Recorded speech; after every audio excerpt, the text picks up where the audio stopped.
President Trump huddled with congressional Republican leaders this weekend at Camp David, hoping to plot out the year ahead to give the GOP momentum as it heads into the winds of midterm elections. For some, that means swinging for the fences with another attempt to fully replace the Affordable Care Act or a dramatic rewrite of entitlement laws.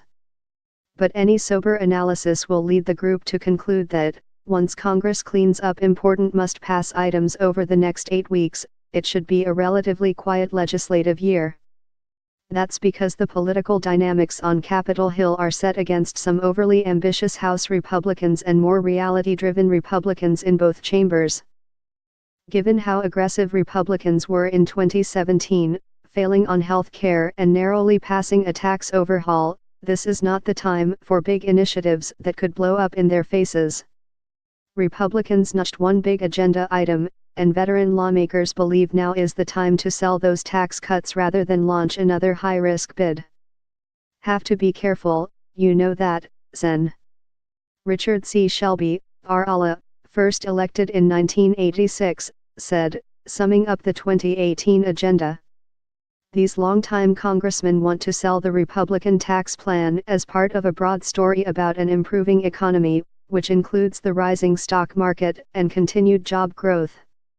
That's the big story, and I would say that we've set the stage for that with our regulatory reform and with our tax bill, Sen. Bill Cassidy, RLA, said.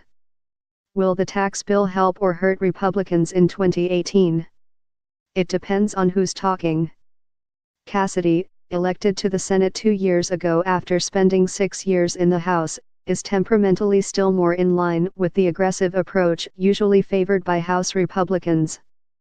He appreciates their urgency, including at times Speaker Paul D.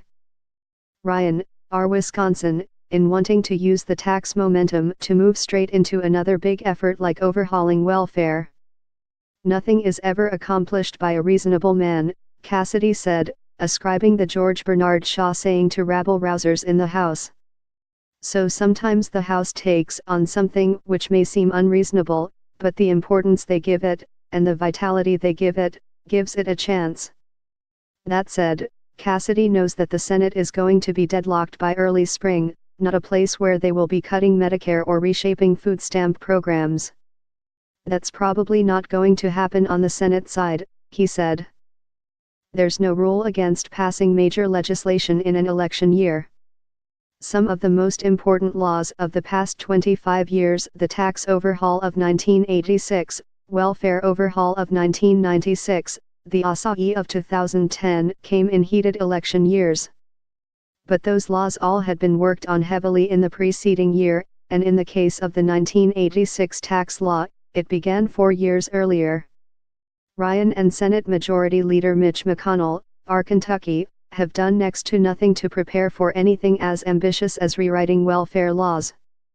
They would have to start from scratch, and that would require passing another budget resolution to give them fast-track power to move legislation on a simple majority in the Senate.